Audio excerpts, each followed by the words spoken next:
Due to the graphic nature of its content, listener discretion is advised. From the halls of Montezuma to the shores of Tripoli, we fight our country's battles in the air, on land and sea. First to fight. On this episode of Cigars and Sea Stories, Mike and Juslin sit down with our good buddy, fellow Marine, Jordan Meek, a fellow 3-7 Weapons Company Marine. We served together on 2 tours to Ramadi, Iraq. So it's great to have you with us, man. This is fucking awesome. I know. It's great to be on, man. Thanks for having me on. Hell yeah. It's been a decade since we went to Ramadi the first time. Can you believe that shit? Over a decade. Well, yeah, a decade now, yeah. Long time, yeah. So, little story about Jordan Meek. This one time, he found some bleach and decided to smell it. Powdered bleach. You remember that shit? And you were like, sure. I wonder what this is. And it started smoking up, and you smelled it, and then you were coughing for hours. You probably should have gone to BAS, but you definitely didn't. Nah, I toughed it out. Shit happens when you party naked. So what year did you come into the Marine Corps? I got to, it would have been 2004, July 19th. Cool. Which, strangely, is my daughter's birthday, which is really weird. But, of course, she's born 2013, so 9 years later. It's kind of weird. Right. Yeah. That's cool, though. Yeah. Right on. So, when did you get to the fleet? Because you were there before me. Yeah. Well, no, because we were in the same SOI together. I thought we... Oh, that's right. Yep. We got to the fleet February 2005. We would have arrived there on the same day to 29 Palms in the middle of the night.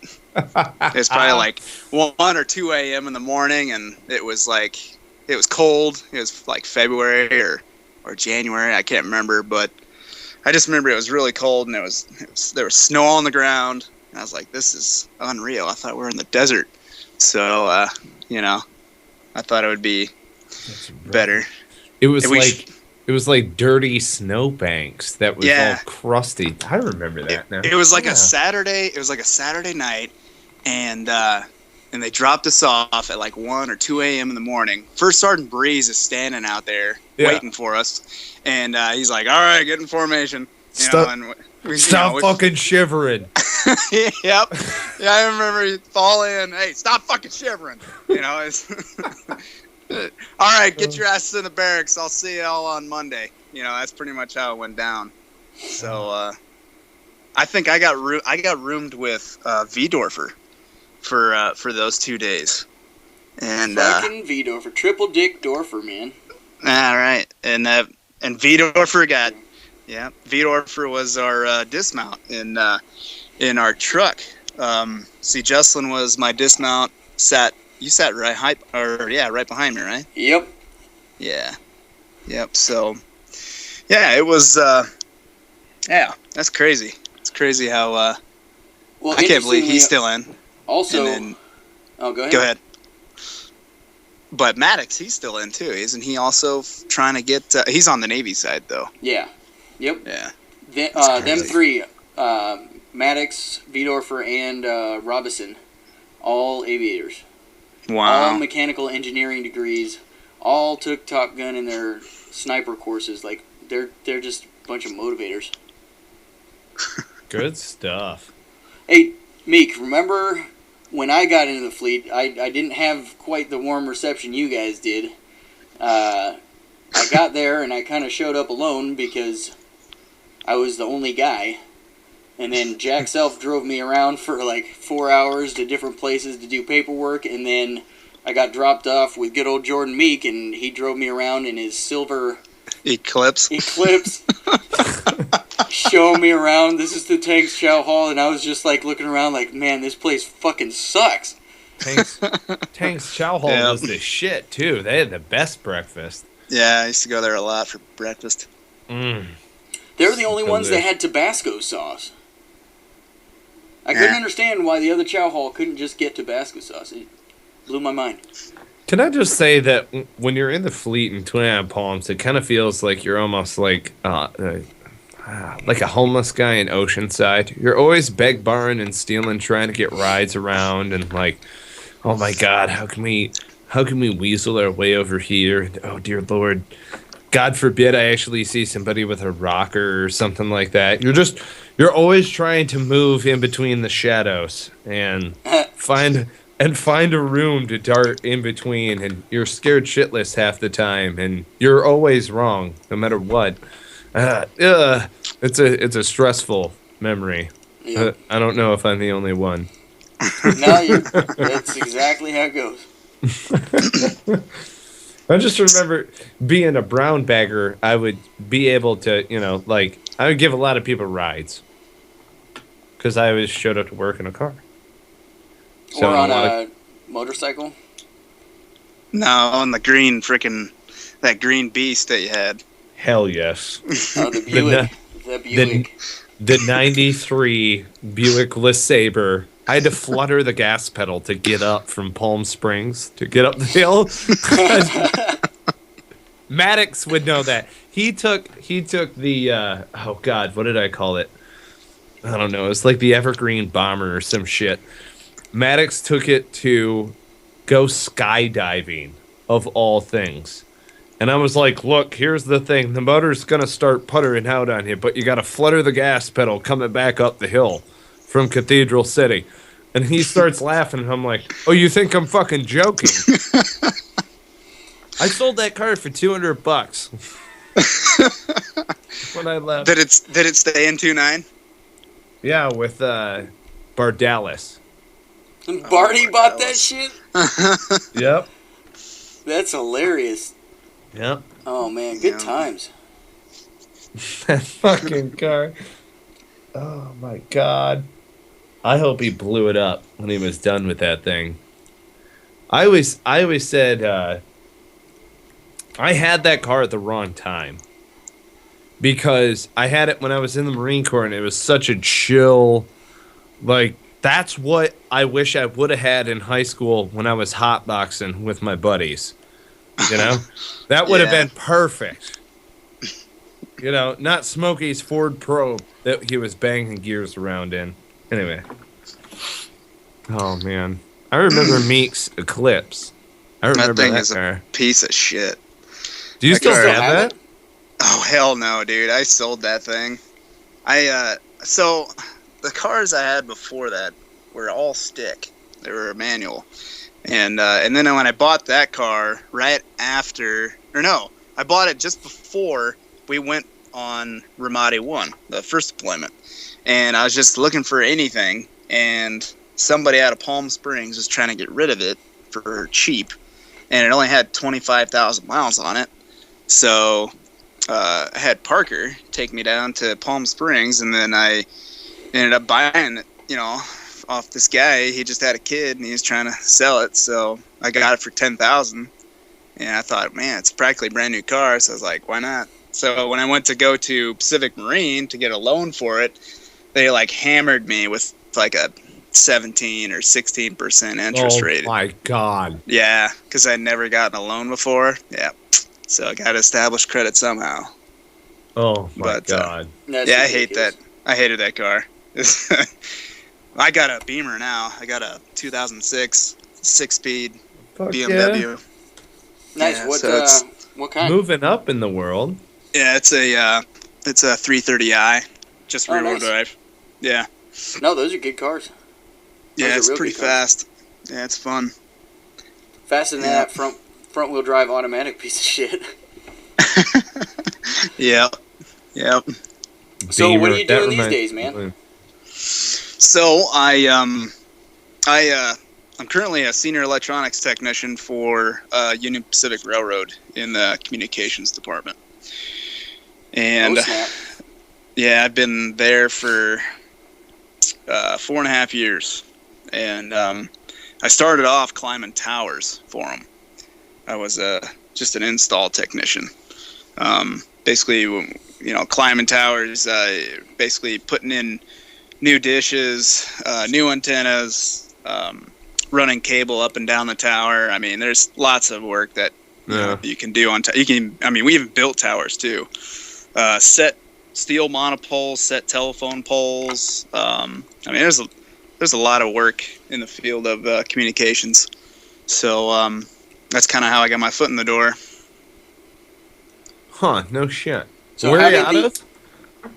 I'm out of Cedar Rapids, Iowa, which is the same city I went to college in. So I actually live about 40 minutes southwest of there in a small town I grew up in, and lived there with my wife and my wife Ashley and my daughter Avery, who's 2.5. So Very cool.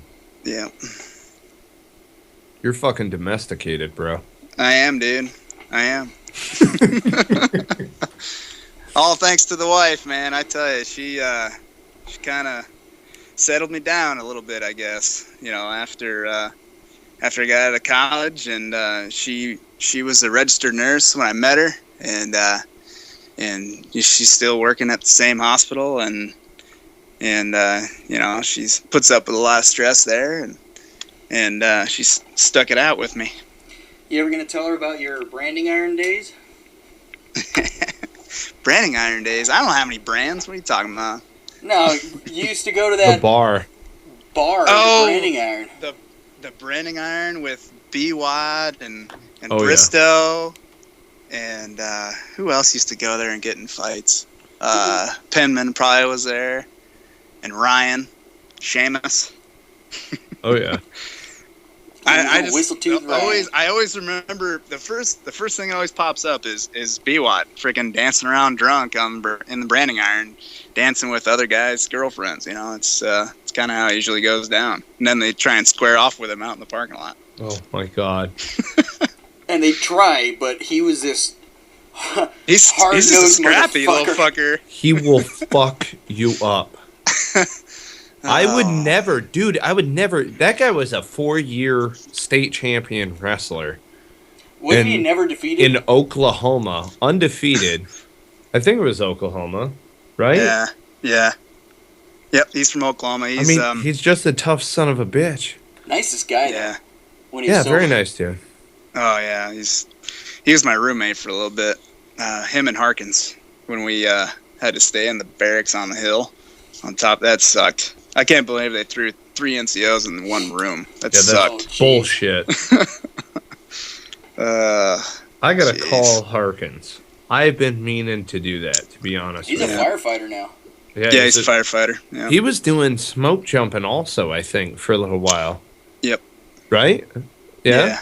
Yeah, that's what I heard. Because I remember him showing some intrigue toward that with Sergeant Callahan. Because he was my section leader in Cat Red prior to... Well, it was the first deployment. And Callahan was split time. And he was a smoke jumper up north in Tahoe, I think. It was like he was a smoke jumper, and then during the off-season, he trained people in snowboarding. I'm like, dude, I know you were fucking snow bunnies the entire time. Come on. I know what's up. Like, you're living the dream over here. We got to have him on also. I'm writing this down. Because we called Callahan before as well.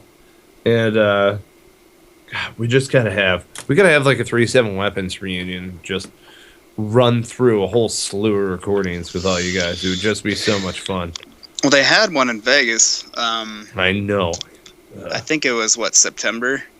Yes. Or it was before I went out there. Because I took the wife out there for her birthday. Because she'd never been there. So it was a lot of fun. Oh, okay, cool. Right on, yeah. Yeah. The Vegas. When's the last time you guys been to Vegas? SHOT Show 2013. 2012. New Year's. Well, 2012, 2013 New Year's. Nice. Yeah. Yeah, it was... Yeah, I'm over Vegas, to be honest with you, man. Yeah, not a lot going on except for drinking, smoking cigarettes indoors, and wasting money. Well, and I don't mean it in an arrogant sense either. It's like, fuck, dude, we lived right down the road in desert terms. I'm all set.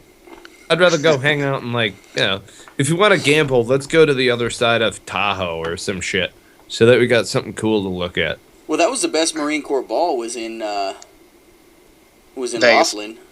Laughlin? Yeah, that one was better than Vegas. I think, in my opinion, the best 3-7 ball was San Diego. I was at Mortar Leaders course during that one. No, that fucking sucks, dude. Did you get anything for the Marine Corps birthday? Well, I came to the ball down in San Diego. Oh, you did? Yeah, I did. It's just that I remember the date I brought.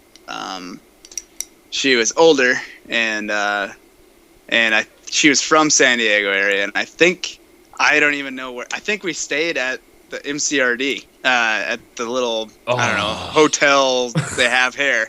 I don't know, dude. It was just like whatever. I don't know. I didn't want to spend any money, so I was like, look, we're going high class. You're staying on a recruit depot. Don't mind the screaming. Oh my god.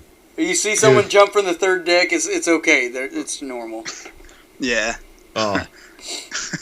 That ball was so fucking awesome. It was like, we did the ceremony.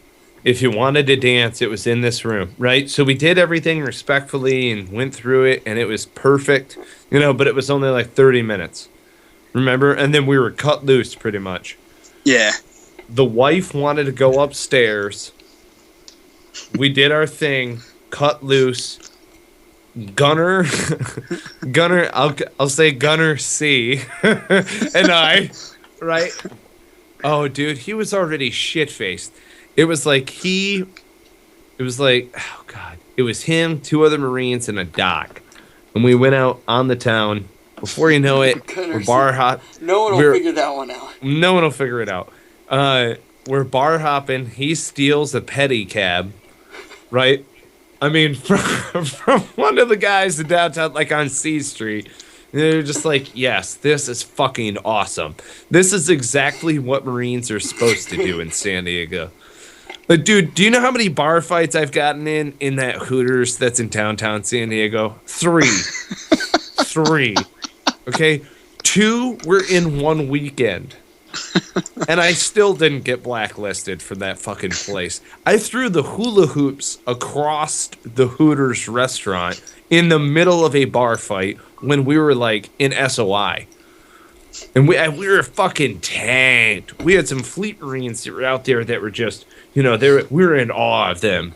They just got back off ship or whatever, and needless to say, they were like boots off their first deployment. And we just thought they were the greatest thing in the entire world. And then some squids were there who were on ship with them, and they got into a fight. And then before you know it, everybody in the restaurant's fighting, and then I throw the hula hoops across the restaurant. It's a natural progression of things. Exactly. And afterwards, like shore patrol and 2 cops were there, and they were bicycle cops.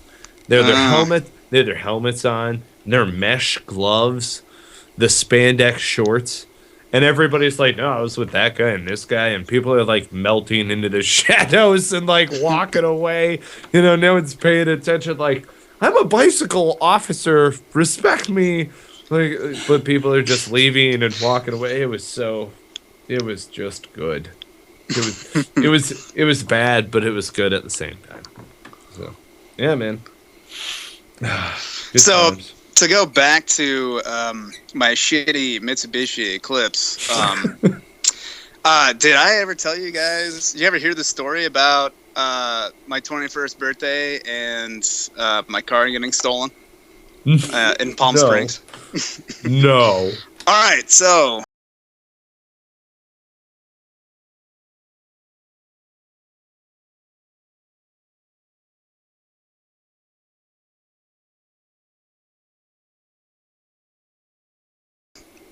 I guess I don't know.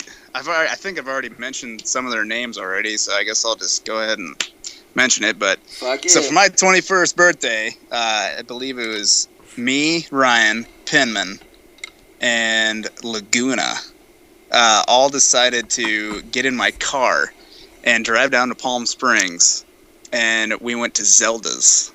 You guys ever been to Zelda's? Wasn't that a gay bar? It's a nightclub.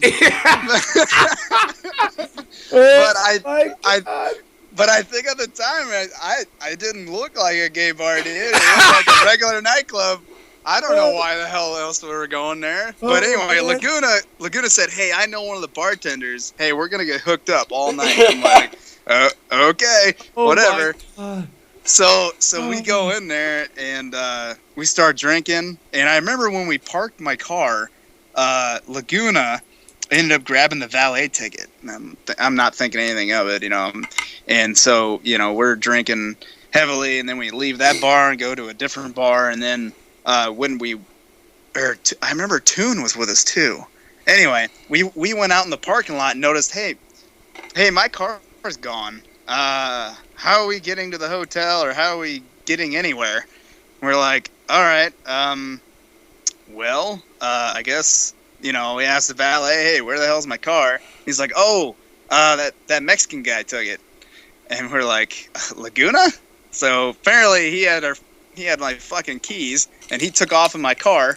We tried calling his phone like nonstop, and he didn't answer. And so we said, "Fuck it, we'll just take a cab to a hotel." So went to a hotel, just crashed there for the night.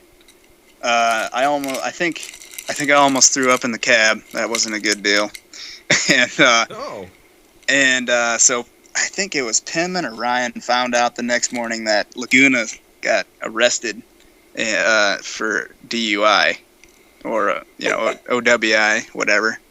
And my car got impounded. So Monday Laguna's talking to Gunny Lassiter, and I had to have Stitch take me down and get my car out of impound lot.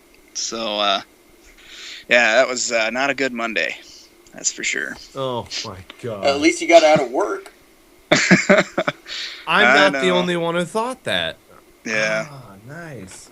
Yeah, dude. Oh my god, dude. Laguna, you're the last fucking person on earth that I would want to have the keys to my fucking car. Yeah, and I think Gunny Lassiter got him out of it. Because he never got knocked down. You know, he never got demoted after that incident. Well, he's still a lance. Well, most machine gunners were lances. Right?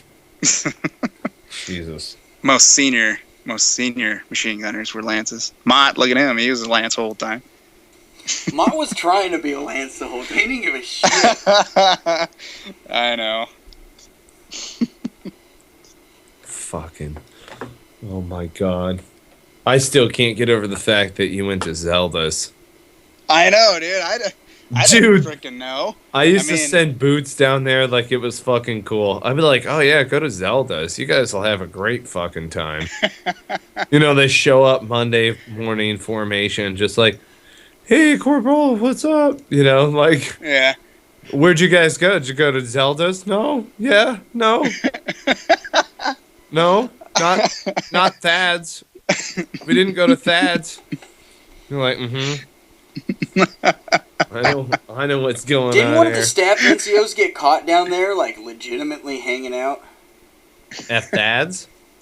No, at Zelda's. Oh, yes. You and I know him. Meek and I know him. He was a good guy. Uh-oh. Oh, yeah. I heard he's a swimming instructor now at Coronado. That's the last time I heard about him. Nice. Do you remember yoga in Bridgeport? No. Oh, yeah. Yoga out on the LZ. And I don't mind yoga. You know what I'm saying? I'll do some yoga. That'll break you off. Yoga in Marine Corps green on green PT gear standing out on an LZ at base camp in Bridgeport. Didn't get much better. What the fuck? Like, what the fuck is going on? We're in formation right now doing yoga. Like, what is this? It's like mandatory organic PT. Like, you never got broke at Bridgeport, did you? Did you survive the whole evolution? I got pneumonia. Oh man, That was it. I swear half of 81s freaking fell out. Remember when we woke up? Okay, you have to remember this. Do you remember when we woke up under the snow? Uh-huh. Yes. That was right outside the barracks. Yes. And we're all like, dude, we're like 200 feet from a hot bed that we could be sleeping in right now. Why are we sleeping out here in the fucking snow? And the ground was dry. It was cold out, but the ground was dry. I have a picture of you and Adams, and you're flipping me off as I'm taking the picture. Yes. I have that picture. I should upload that shit. Oh, I need that God. for the show description. You guys remember when we were getting out of there? It was one of the last days, and we were doing a field day, and Zillow strips butt naked, and it was right after we got that random boot drop. And oh my God. He starts screaming at Boots butt naked. Some lieutenant comes in, he's like, "What?" And he just walks straight back out. That shit was hilarious. Dude. That motherfucker didn't give a shit. He was a short, hairy motherfucker. Did you remember Marzillo wearing women's underwear in the first tour of Ramadi? Yep. There's pictures of that floating around somewhere. Oh, I got it on Facebook. It's on there. It's on Facebook. I walked into y'all's hooch, and he was rocking panties with his moose knuckles splitting the difference on this man thong, right? Just a nad. It was a straight up lady thong. It was granny panties. A nad hanging out either side of this fucking banana hammock. And I'm like, what the shit? And this is what he says to me. He slightly lifts his left knee, and he says, "Welcome to my office, Penny." What the fuck is going on in here? What are you guys doing? We gotta get out of Cat White Hooch. They're crazy. They are. You'll need to hate watch some One Tree Hill or some shit, because this is just not happening. Well, Coon Dog, he ended up putting up, he put that shit on Joe too. Dirt wig and the women's underwear. Oh my God. I remember First Sergeant Breeze walked in one time when someone was getting field fucked. And he just walks straight. He's like, "You guys are sick. You guys are sick." And he just walks out.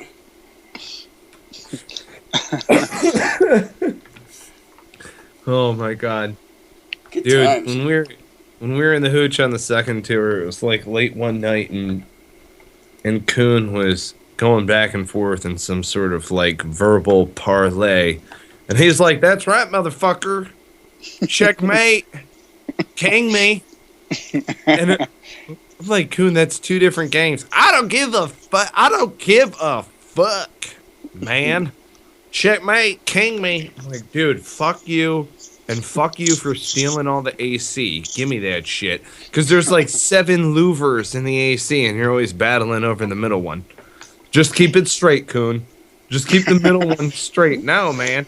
And that one louver goes his way. And that's why you put a little fan on the bottom rack, or on the top rack, and close off the jack shack. No big deal. Oh, you son of a bitch. Dude, Meek, were you in our squad when Coon Dog and us, like, we went in Bridgeport, okay? This is during the Finex, and we were on, like, the high side of the meadow. We went way up the mountainside. Yes. That was in the middle of the fucking night. Yes, dude. And we were with Copeland, right? Yeah.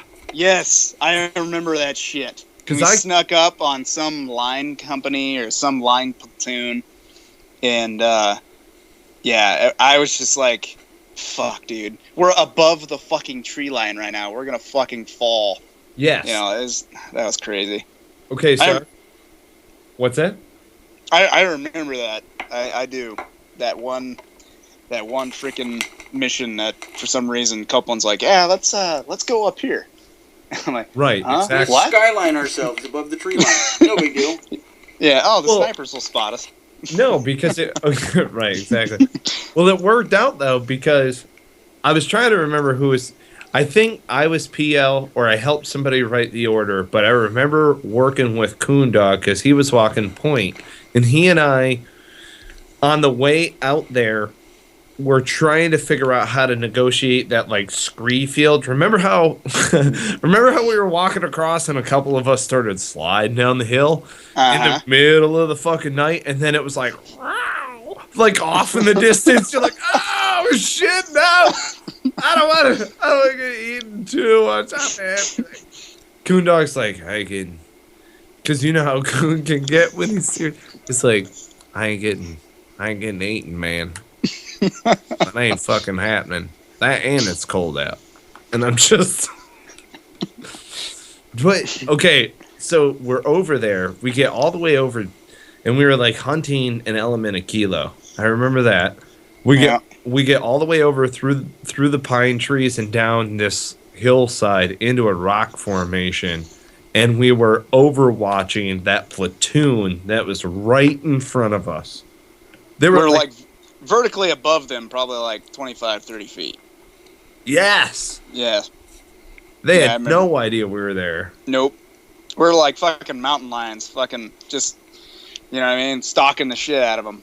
Hell yes. That was pretty gnarly, though, because it put us in perfect position, and then if we really wanted to, that would have been the ambush. We moved. I wish we would have got sim rounds for that shit, because that would have been more fun. That would have been so. We didn't get anything, did we? We just had to scream. No. Bang, bang, bang, bang, bang. Shit. Yeah, it's so gay. Can you bang, imagine? Bang. Like, come on. I'm just reservists. Come on. I know that this is a dick move, but if we had sesame rounds, I would have pushed that we would have ambushed those guys while they're in the rack. Oh yeah.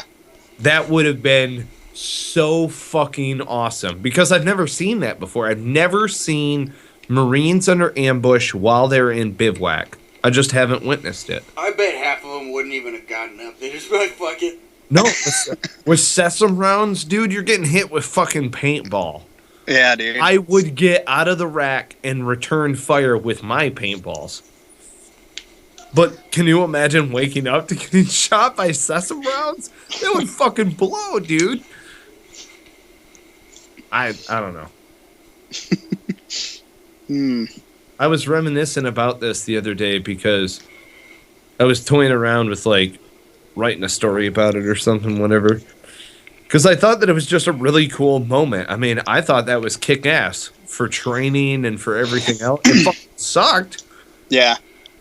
It like physically was exhausting, and we had to do it at, it was like 0203 was our movement out there. But looking back on it, wasn't that cool as shit? Yeah. Yeah. I mean, I can only imagine that's how night patrols went, you know, if you were on foot in Afghanistan. But, you know, that's the thing. I never deployed to Afghanistan, so.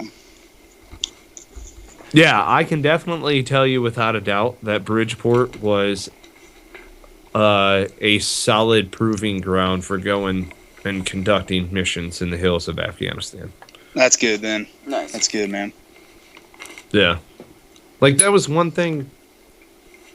On our second tour, they pulled us in, all the guys who were re-enlisting. I think it was all the NCOs that were re-enlisting. I don't know. I can't remember. But they said, hey, who wants to stay, right? Because you could do the fleet bonus, and it was like $80,000 or some shit to stay in the fleet. And I was like, well, where are we going? What do you mean? Where are we deploying on the next go-around? Are we going back to Iraq or are we going to Afghanistan? Because they sent us to Bridgeport.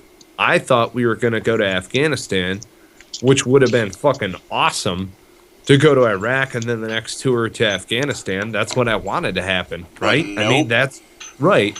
We got back off Christmas leave. We're in formation. They tell us that we're going back to Ramadi. That was so fucking depressing. Dude. That was like, are you serious?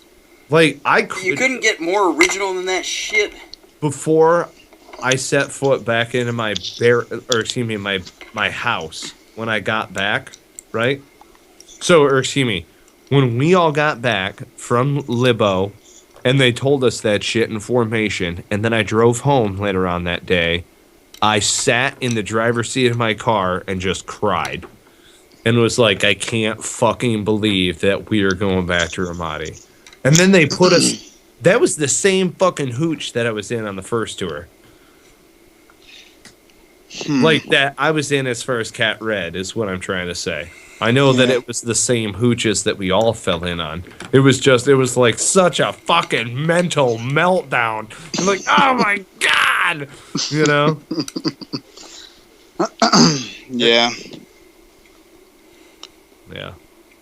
But Bridgeport was a really adequate representation of what the Afghan landscape's like.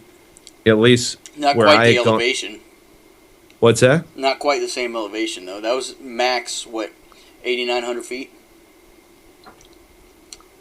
I thought that it was more than that. I thought it was more like 12 or 13,000. Yeah, because the 8,000-foot parking lot was where we bivouacked, and you could significantly, ascend from there. That was such a cool place, man. I loved it there. I thought it was great. I really enjoyed Bridgeport. That was a lot of fun. Dude, do you remember when that chick was taking her fucking clothes off and going spread eagle on the hood of her boyfriend's car or whatever on the side of the road? What? Okay, all right. 8,000-foot parking lot. We just got done leaving there for the first time, right? So it was like the first week that we were at Bridgeport. Uh-huh. And we were doing the evolution where you go all the way up to the high meadow. That big long hump. And we had bivouacked. So we had already done the one hump to like climatize us. Now we had bivouacked at 8,000 and we had moved out of that pause. We'd established the perimeter, and I think it was B-Watt who calls me to the edge of the perimeter.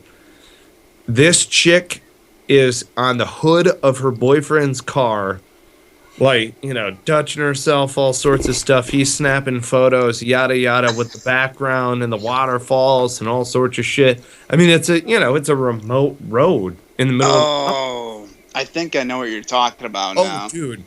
I will never forget this. And then we're sitting there. She grabs all of her shit and then starts climbing back in the car. We're like, from the tree line, you hear a whole squad of Marines.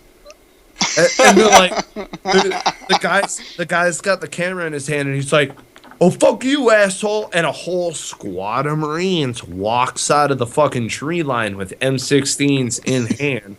And this dude's like, holy shit. What the fuck did I walk in on?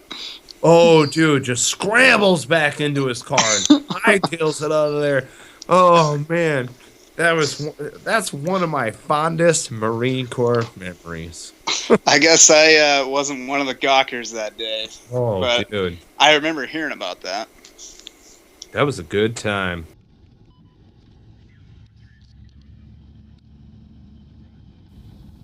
Cigars and Sea Stories is proud to support and sling Counter-Strike coffee.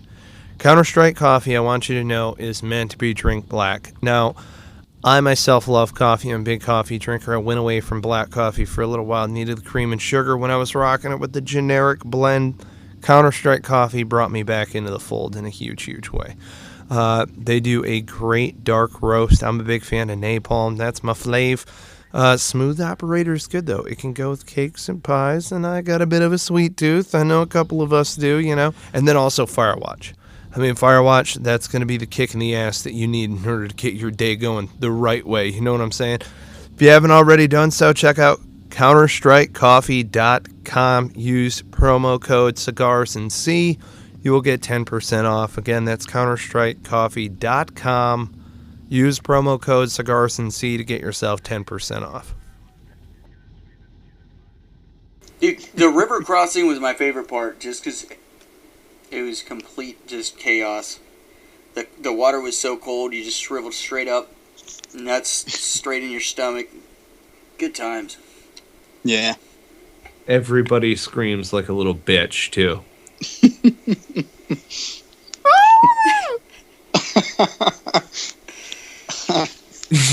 Because you're nut to butt. trying to like. Everyone's hanging on to each other.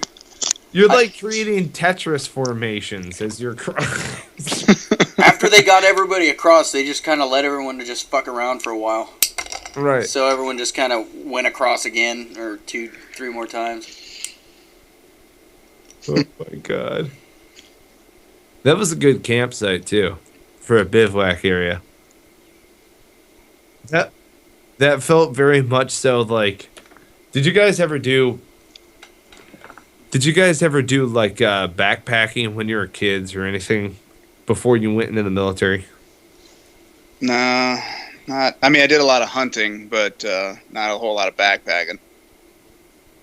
See, when I was a kid, my dad and I would go camping, backpacking style, out into the hills in northern Michigan.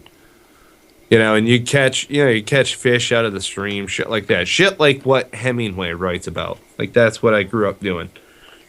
And that's what that campsite reminded me of. Fuck, that's what Bridgeport in general reminded me of. I mean, the vertical elevation was way different, don't get me wrong. But it was cool, dude. It was like this big, long camping trip. I almost felt guilty enjoying that training. Is that weird to say? I don't know. I think because of the harshness of the elevation, there was a lot less tension. Like, I don't remember anyone being an overt dick about anything. Yeah. Ooh, another good time. Remember when we finally got to bathe in the river?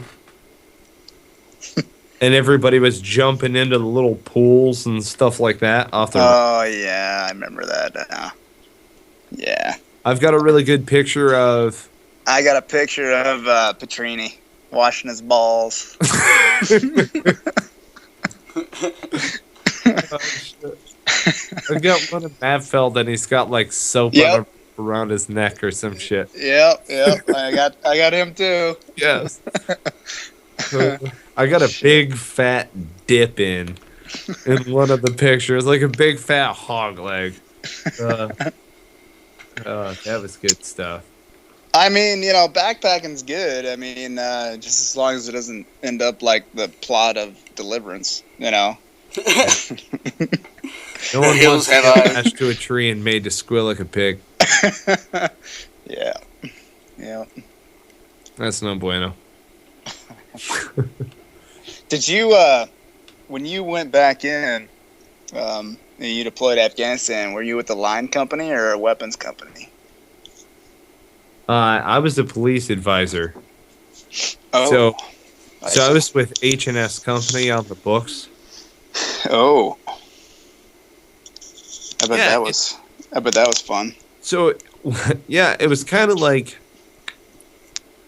So you're away from the flagpole, but you have to be more Marine-esque because you can't go native in the eyes of the Afghans. You've got to play like the super Marine. And that's not for your guy's sake. That's like just... I mean, that's the part that you have to play so that way they don't want to fuck with you. Yeah. That's kind of the idea. So...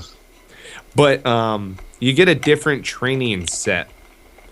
So as the battalion is going through doing their stuff, the way that they break it up, at least, 5 years ago when I was going, when I was getting ready, they broke up how we would train, and so we went to Special Operations Training Group, which sounds way more high speed, low drag than it really is. I mean, it's just classrooms and stuff like that. It's nothing major. And you just, you learn how to interact with people and the cultural differences. It's really good training. It's stuff that I believe any Marine should learn, but maybe I'm a little bit more open-minded than the average Marine would be, I guess. I don't know. So, yeah. It was different. I mean, it's like, I saw combat when I was in Afghanistan, and so we patrolled and we used infantry tactics. We taught the artillery unit that was there.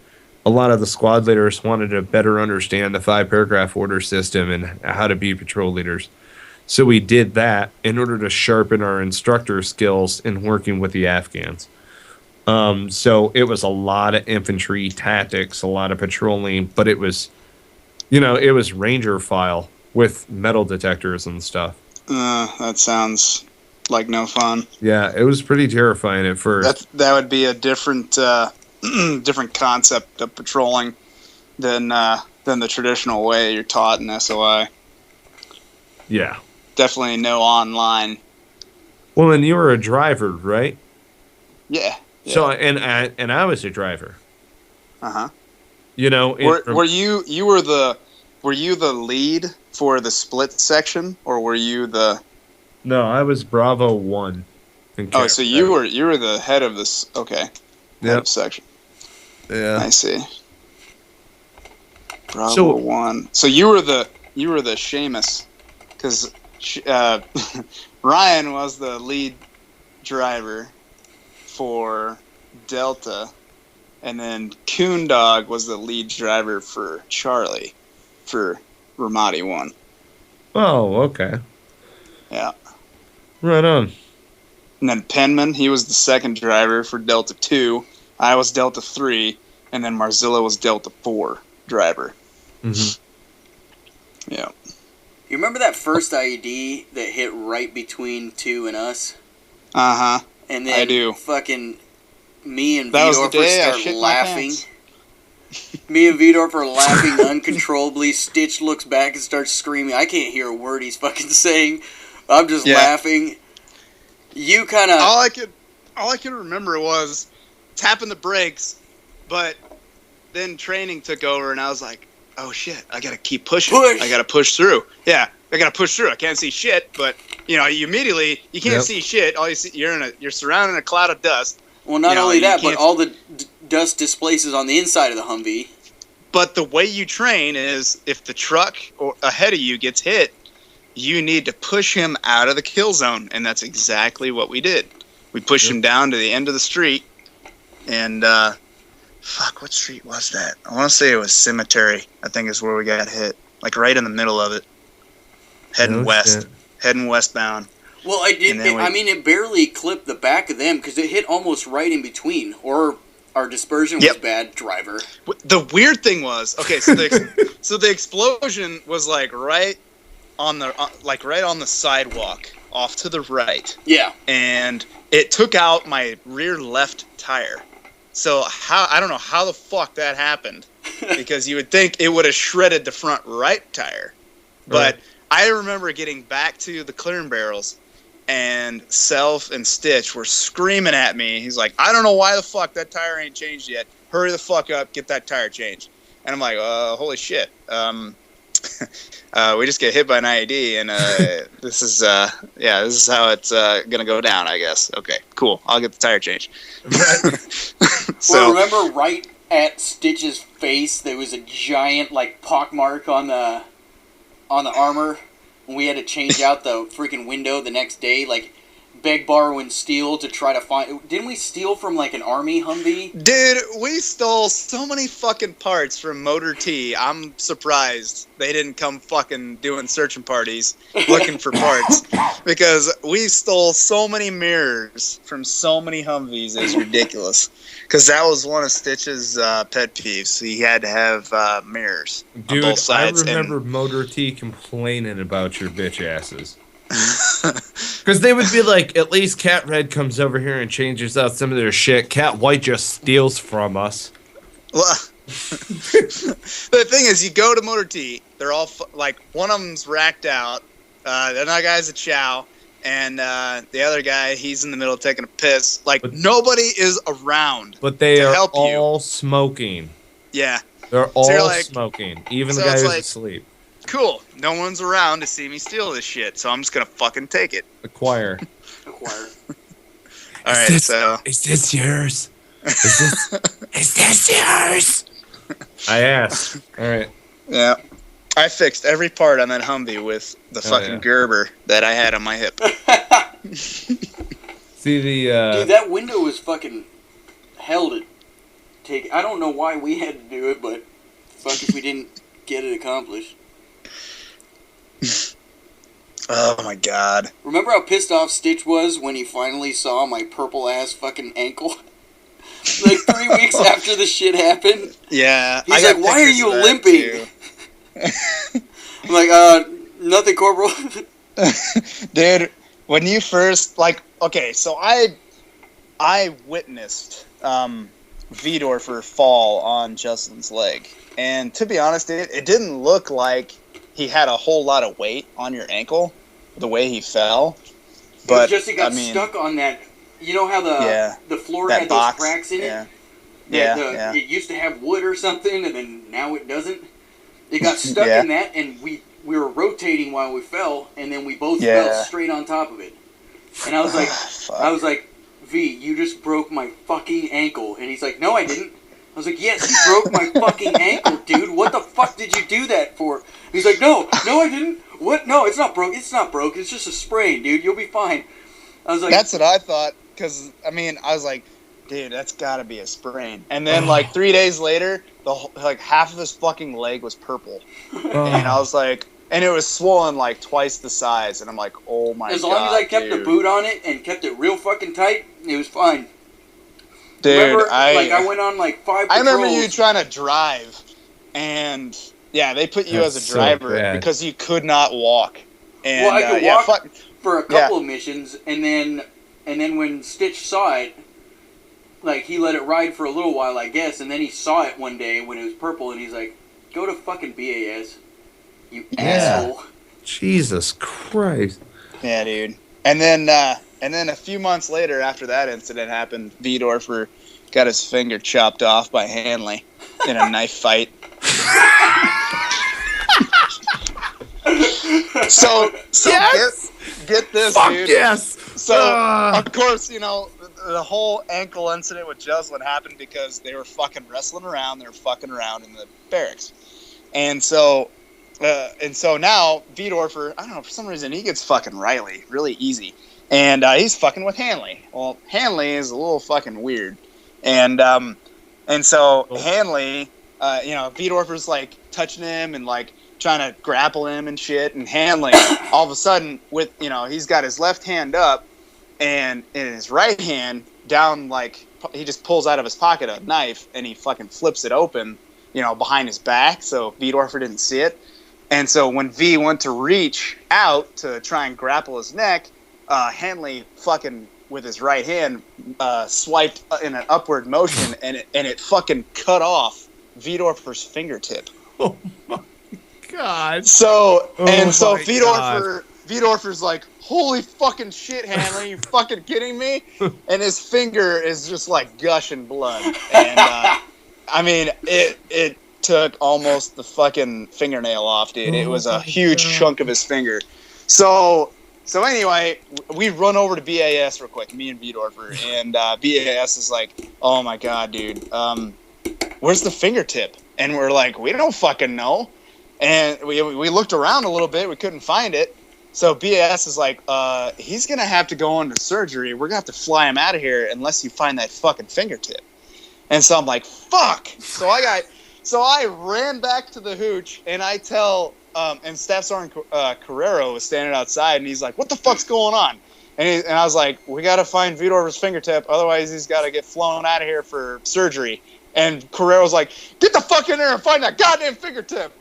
So we're crawling around. The whole platoon is crawling around our hands and knees. And Laguna finds it sitting on top of a 6-pack of Coke. Or, you know, like the 12-ounce cans of Cokes. He's like, all right, I found it. So he fucking puts it in a bottle of mouthwash. Because, you know, we thought that'd be more sanitary. So we run that down to BAS. BAS says, why the fuck is it in a bottle of mouthwash? And so they take it out and they sew it back on, and holy shit, dude. That was a fucking crazy goddamn night. That sucked. But, yeah, Vidorfer got his fingertip sewn back on. You gotta ask funny. V about shooting himself in the foot. What? When the fuck did that happen? Fuck up. That happened in Colorado. Oh, sorry, V. I start feeling my ankle when it gets cold now, so I don't give a fuck. Yeah, he shot himself in the foot. He shot himself straight through the foot at his own house. And then he ran a PFT on it right afterwards. Oh my god. I'm gonna fucking piss myself. Oh my god. Oh, it hurts when it's cold. Oh dear god. Oh man.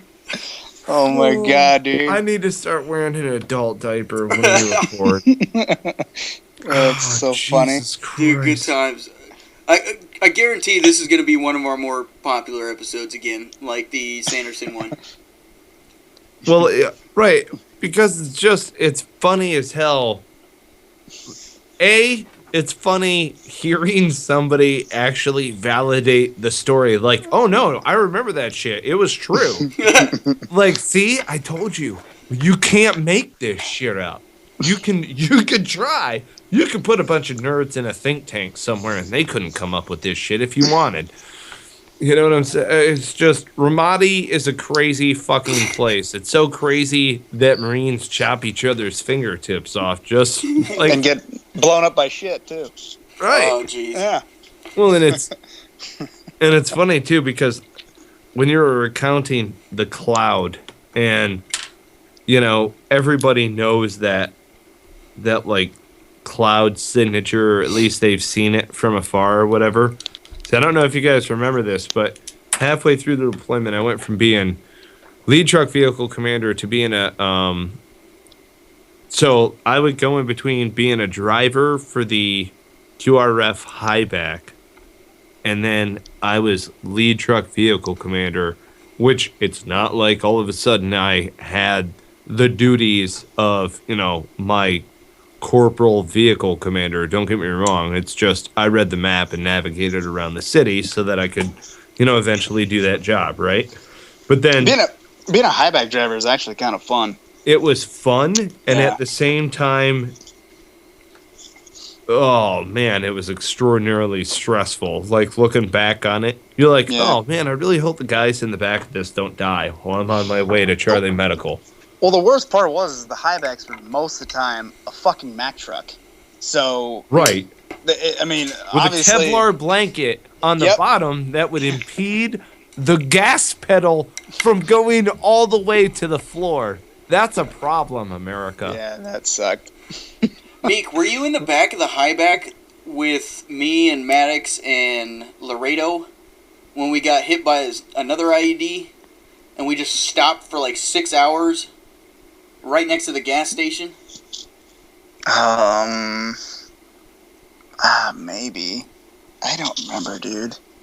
I don't remember that. I don't recall that one. Some of the shit gets hazy. Yeah, I know. That's why when we talk about stories like this, man, it almost like you can remember the whole, like, every detail. Like, you know what I Right. mean? Like, as soon as you start, popping off names and locations and stuff, I mean, it's, it's great to reminisce about this kind of stuff. It really is. Because I know anybody else from 3-7 Weapons Company that's listening to this right now, they're going to immediately know what we're talking about. And be like, oh my God, I almost forgot about that story. You know, it's crazy. It's good stuff. It is. That's why we're doing this, man. So keep it alive. Keep it, give a little bit of that outlet, even for guys that might not have been in 3-7, just guys that have been over there, hear some of the similar stories to what they got. Hell, any one of them Marines come on the show, you know what I mean? Like, that's what we're here for. Definitely. Yeah. Support is always going to be there. Because I found the best way to deal with PTSD is honestly just talking about it. I mean, it's honestly it's the best thing for you. I mean, I don't take pills, I don't take medications for anything, but the best way to deal with something is talking about it. Than to keep it bottled up. Absolutely. Yeah. I wanted to make mention while we were recording, because I bumped into a Marine earlier today. I was in the store parking lot, saw him rocking like the fire engine red hat, the scarlet hat, and I'm like, whatever. We wind up chatting for like 45 minutes in this parking lot, and he served for a little while, was in a number of different agencies, whatever. Very smart academic type. And he read a study where the government looked at military service members leaving and re-entering American society and how long it took each branch of the armed forces to reintegrate. Air Force being, it was almost instantly. Navy was after that. Within 12 months, you reintegrate, for the most part, depending upon whatever your job was. And then after that, Army and combat arms, meaning like SEALs, stuff like that, it's 2 to 4 years. Marines never mentally reintegrate. If you've been indoctrinated for past 90 days, consistently you don't reintegrate. So they ran the study, okay, and they were like, this can't be correct. So I've got to, don't get me wrong, I need to pull this thing up myself before I start quoting all of this shit, okay? So I've got to be able to pull up this study. But I want you to know that this guy had mentioned it, so I'm going to research it.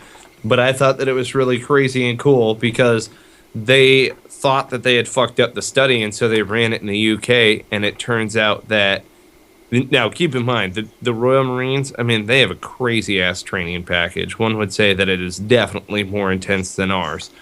But the same thing happened in that country and other allied nations. Hey, I'll that tell had you a what, they are similar not training the most package. feared fighting force on the planet, so they can suck it. Yeah, we but- go in with a tin can and a toothpick and yell butter jam when we're fucking fighting in Bridgeport. So Are we the only battalion to hump Mark 19s up the fucking... we humped everything, fucking everything. dude. Every crew serve we had went up that goddamn mountain. Just to be those hard-nosed motherfuckers. Those guys. I was We humping are the tube. those guys. I was humping the tube. God. Good Yeah. times. Oh, what So- was the other one? That hump that we did right before we left. I remember because Penman was like, he didn't fall out, don't get me wrong. But he looked at me and he was like, if I start falling over, just shove me. Just shove me forward, just drag me. I don't give a fuck.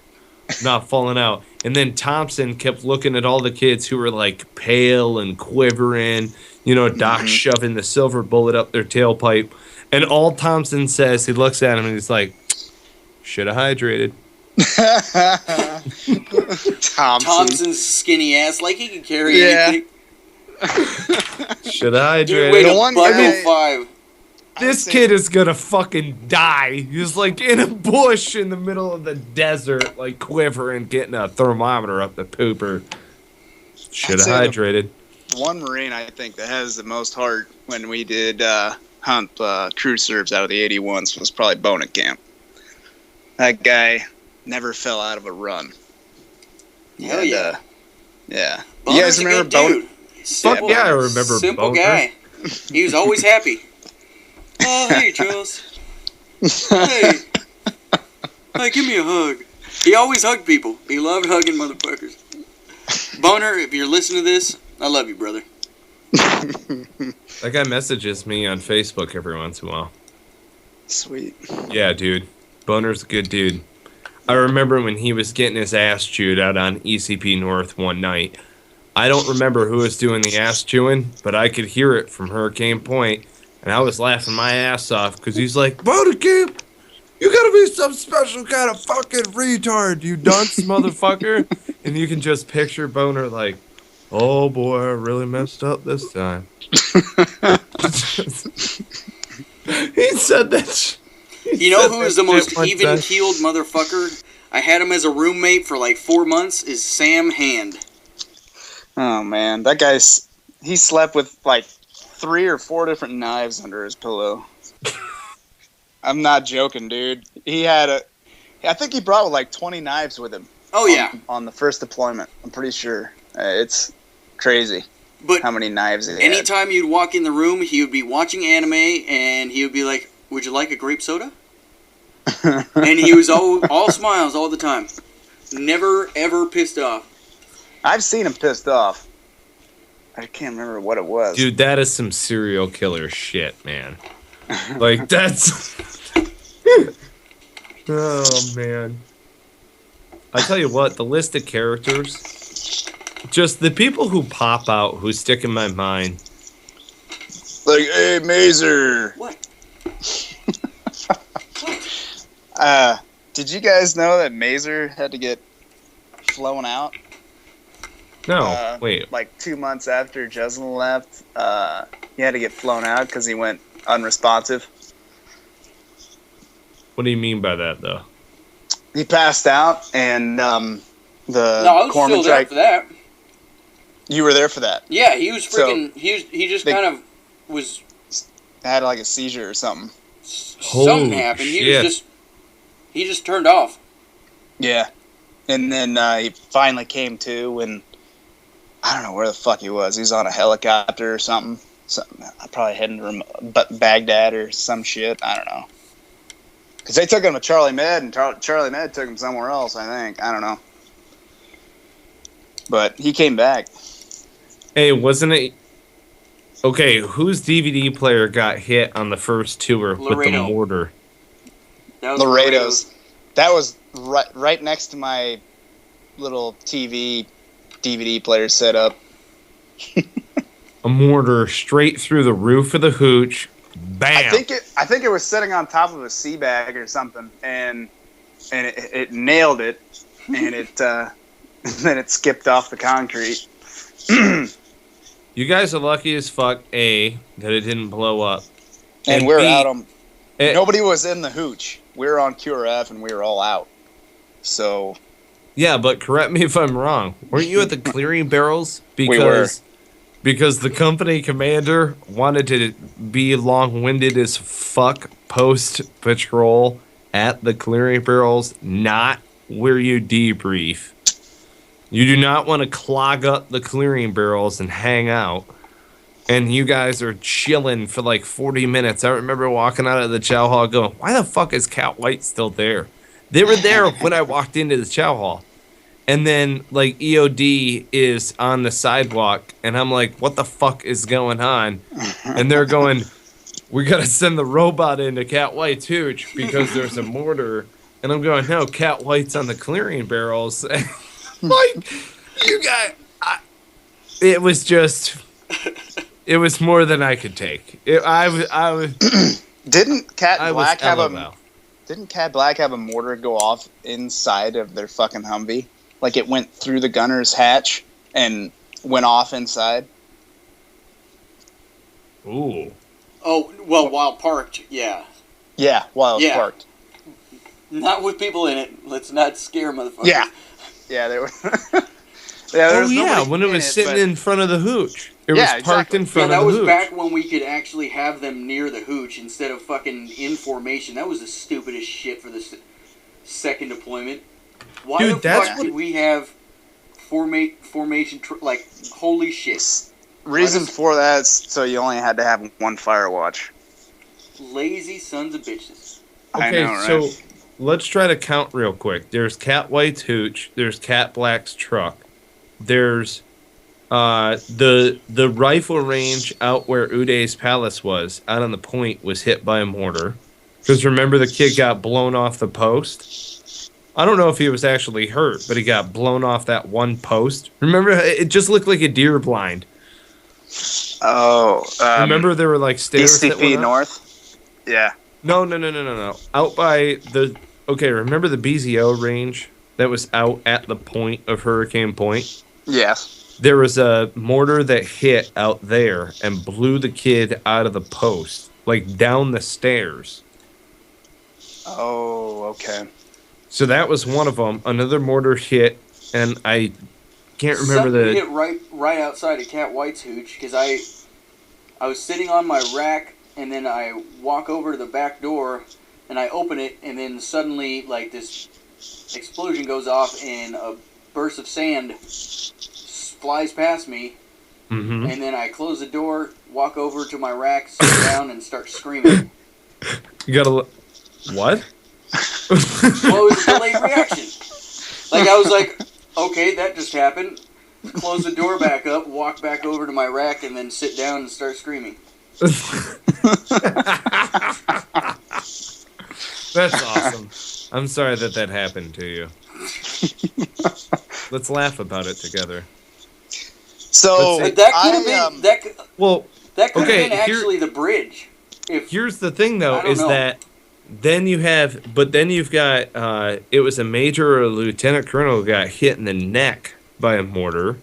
Remember, because that blew up Walter's camera, or no, Schaefel's camera, because Walters was on a working party. Mattfeld and I were walking over by the clearing barrels into the chow hall, and a mortar hit. That's 6. I mean, like, mortars were hitting Hurricane Point routinely. And So I you've got- never thought about it once. Ever. yeah. Yeah, like, that doesn't haunt me. And then you'd go on to other, like, well, you guys might not have been able to, but I was on, like, every fucking little base there was, and people would start running and screaming and, like, crying about shit. And, like, mortars would go off. Yeah, we're like, fuck it. Just get back in the Humvee. I would just start laughing, hobbling around with my fucking crutches, just like, you pussies!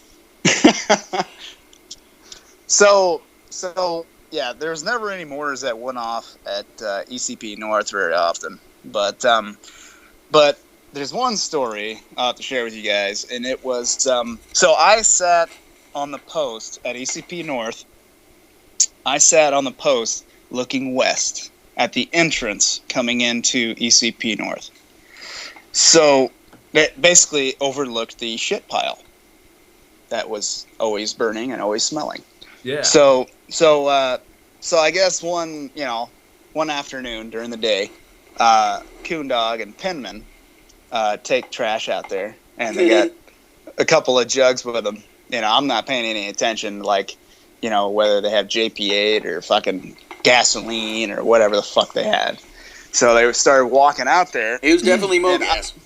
And I was like, taking trash out to the fucking trash pit, no big deal, And so they're out there for, I don't know, probably 3 minutes, and all of a sudden you just hear this whoom, and then a giant fireball, probably like at least 50 feet in diameter, huge fireball, goes flying up in the air, and I'm like, holy fuck, what the hell just happened? An IED just hit inside Because I'm the just wire. thinking, IED, mortar, what the fuck happened? Holy shit, Coon and Penman are out there. And of course I'm standing up and I'm looking, I'm like, shit, do I fucking yell for him or what? And all of a sudden I see Coon Dog laying down, face down on the fucking ground. I'm like, fuck, Coon's hit. And Penman goes over there, grabs him by the back of his vest, fucking yanks him up, and he's like, Coon, let's get the fuck out of here. And so Coon and fucking Penman are running back to ECP, and as they're coming around the fence, the courtyard fence, as they come running around the corner, and I look down at them, and Coon looks up at me and he says, "Corman up!" And so they go running into the fucking COC, and yeah, dude, it was Covered in shit. Covered in shit, and yeah, Penman had like burns on his hands, and Coon, I can't remember what the fuck happened to him. But, remember the CO's like, I would fry you motherfuckers, but you just look so fucking pathetic. Dude, Coon was like, I got the poop in my mouth. Yeah. I got the poo in my mouth. I got the oh, that's gonna suck. Oh my god. Oh, good times. Good times. Why don't you have the sense of taste anymore? I burned my taste buds with some flaming poop. My mouth. I poured gasoline in a hole and stabbed a bag of burning trash that will be on fire for millennia. And blew up and blew molten poop in my mouth. Now it can't taste good. We could go all night. There's plenty of them. Oh, yeah. What? Dude, we'd love to have you back, to be honest with you. I'm sure All right. America feels the same way. And if you do, please share. Subscribe, rate, review the podcast. You can find us on Stitcher, iTunes, Player FM. We want to thank our sponsors that are out there: Counter-Strike Coffee, veteranslist.us, First Data, On It, and Counter-Strike Coffee, especially that Cigars and Sea coupon code. You're going to get 10% off.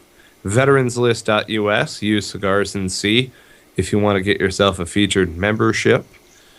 And with On It, you can go on there. We're going to have click-throughs on there and all sorts of different fun stuff. Hey, folks, if you haven't already done so, just kind of pitching a little side project that we're working on. Check out the Cigars and Sea Stories 5-paragraph business plan. And that's cigarsandseastories.com/5-paragraph business plan. We'll get into that in later episodes. Jordan Meek? Sir. Yes, sir. Thank you so much for joining us. Brother, Yeah, great it's great. talking to you. Great talking to Great you. time, man. It's good catching up. It was a great time. That's what's awesome. See, like, we don't even catch up on the phone anymore. You know, we're going to catch up on Skype and press record, and America gets to enjoy it. There you go. So, That's the way to do it. And globally, I guess people in China download it, but I don't know if their fans are just, you know, cyber attacking us. Anyway, it doesn't matter. It counts as a listen. Hey, dude, I wish you well. It is awesome to hear that you are kicking ass and taking names in the communication industry. So best of luck to you, the family, the little one. So this is awesome, man. Stay in touch. All right, will do. Juslin, I love your body. Cue the music.